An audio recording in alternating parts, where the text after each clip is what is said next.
జిల్లాలో పట్టణ జీవనోపాధి మిషన్ 2.0 అన్నదాత సుఖీభవ పీఎం కిసాన్ కార్యక్రమం, కొల్లేరు 5వ కాంటూరుపై సమీక్ష, జిల్లా కలెక్టర్ సమీక్ష, అడవుల ఆక్రమణపై సమీక్ష, మంత్రుల పర్యటన తదితర అంశాలతో కూడిన ఏలూరు జిల్లా సమాచార లేఖను ఇప్పుడు విందాం. కేంద్ర గృహ నిర్మాణం, పట్టణ వ్యవహారాల మంత్రిత్వ శాఖ ఆదేశాల మేరకు మెప్మా ఆంధ్రప్రదేశ్ ఆధ్వర్యంలో పట్టణ జీవనోపాధి మిషన్ 2.0 కార్యక్రమంలో భాగంగా జూన్ 1వ తేదీ నుంచి జూన్ 30వ తేదీ వరకు రాష్ట్ర వ్యాప్తంగా పీఎం స్వనిధి మహోత్సవం, లోక్ కళ్యాణ్ మేళా కార్యక్రమాలు ఏలూరు నగరపాలక సంస్థ పరిధిలో నిర్వహించనున్నట్లు ప్రాజెక్టు డైరెక్టర్ సీఎం రాజాబాబు తెలిపారు. ఈ సందర్భంగా ఆయన మాట్లాడుతూ, వీధి వ్యాపారులకు పీఎం స్వనిధి రుణాలను పంపిణీ చేయడంతో పాటు వ్యాపారంలో విజయాలు సాధించిన వారి విజయగాథలను వివరించడం, సాంస్కృతిక కార్యక్రమాలు నిర్వహించడంతో పాటు వీధి వ్యాపారులను సన్మానించామని తెలిపారు. అన్నదాత సుఖీభవ పీఎం కిసాన్ కార్యక్రమాన్ని మంత్రి కొలుసు పార్థసారథి నూజివీడులో లాంఛనంగా ప్రారంభించారు. ఈ సందర్భంగా ఆయన మాట్లాడుతూ, రైతు సంక్షేమమే ప్రభుత్వ లక్ష్యమని, అర్హత ఉన్న ప్రతి ఒక్క రైతుకు అన్నదాత సుఖీభవ పథకం అందిస్తామని చెప్పారు. జిల్లాలో 1,60,968 మంది రైతులకు 105.69 కోట్ల రూపాయల అన్నదాత సుఖీభవ నిధులు జమ చేశామని తెలిపారు. నూజివీడు నియోజకవర్గంలో 35,529 మంది రైతులకు 23.31 కోట్ల రూపాయలు రైతుల బ్యాంకు ఖాతాల్లో జమ చేశామని అన్నారు. కొల్లేరు 5వ కాంటూరు పరిధిలోని జిరాయితీ, డీఫారం భూమిదారుల పునరావాసం కార్యక్రమాలు, సరిహద్దు గుర్తింపు తదితర అంశాలపై అటవీ పర్యావరణ శాఖ ప్రిన్సిపల్ కార్యదర్శి కాంతిలాల్ దండే ఏలూరు కలెక్టర్ కార్యాలయంలో సమీక్షించారు. ఈ సందర్భంగా ప్రిన్సిపల్ కార్యదర్శి మాట్లాడుతూ, జాతీయ వన్యప్రాణుల బోర్డు 48వ స్థాయి కమిటీ సమావేశం సిఫార్సులను అనుసరించి కొల్లేరు అభయారణ్యం పరిధిలో వన్యప్రాణి సంరక్షణ చట్టం అమలు చేయాలని అన్నారు.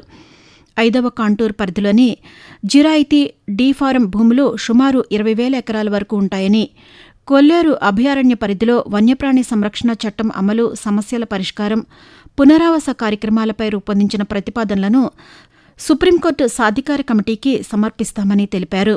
జిల్లా పారిశ్రామిక ఎగుమతి ప్రోత్సాహ కమిటీ సమావేశం జిల్లా కలెక్టర్ అధ్యక్షతన నిర్వహించారు. ఈ సందర్భంగా కలెక్టర్ వెట్రిసెల్వి మాట్లాడుతూ, ప్రస్తుత ఆర్థిక సంవత్సరంలో జిల్లాలో 280 కోట్ల రూపాయలతో 5,200 ఎంఎస్ఎంఈ యూనిట్ల ఏర్పాటు లక్ష్యంగా నిర్ణయించామని, వీటి ద్వారా జిల్లాలోని 26,000 మంది యువతకు ఉద్యోగ అవకాశాలు కలుగుతాయని అన్నారు. జిల్లాను పారిశ్రామికంగా అభివృద్ది పదంలో నిలిపేందుకు అధికారులందరూ సమన్వయంతో కృషి చేయాలని అన్నారు. వినూత్న పరిశ్రమల ఆలోచనతో ముందుకు వచ్చే ఔత్సాహిక పారిశ్రామికవేత్తలకు రతన్ టాటా ఇన్నోవేటివ్ హబ్ ద్వారా వారి ఆలోచనలకు రూపకల్పన చేసి చేయూత అందిస్తామని అన్నారు. అడవులను ఆక్రమణలకు గురికాకుండా కాపాడవలసిన బాధ్యత పూర్తిగా వన సంరక్షణ సమితులదేనని Rajamahendravaram chief conservator of forest CCF Jyothi స్పష్టం చేశారు. ఏలూరు డివిజన్ అటవీ అభివృద్ది సంస్థ సాధారణ సర్వసభ్య సమావేశం డీఎఫ్ఓ కార్యాలయంలో నిర్వహించారు. ఈ సందర్భంగా సీసీఎఫ్ జ్యోతి మాట్లాడుతూ, అటవీ ప్రాంతాన్ని సంరక్షించడంలో సంరక్షణ సభ్యులంతా బాధ్యతగా ఉండాలని అన్నారు.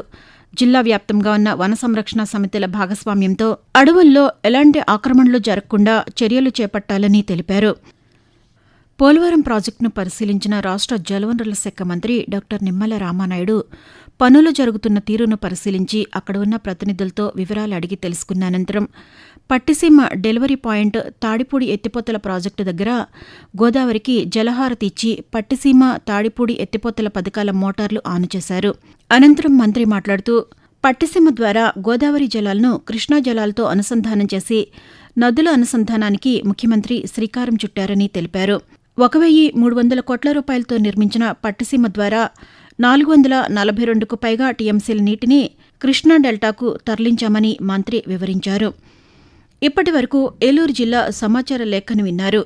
మరిన్ని కొత్త వార్తా విశేషాలతో వచ్చే నెల సమాచార లేఖలో కలుద్దాం. రచన ఏవిఎస్ ప్రసాద్, ఏలూరు జిల్లా ఆకాశవాణి ప్రతినిధి.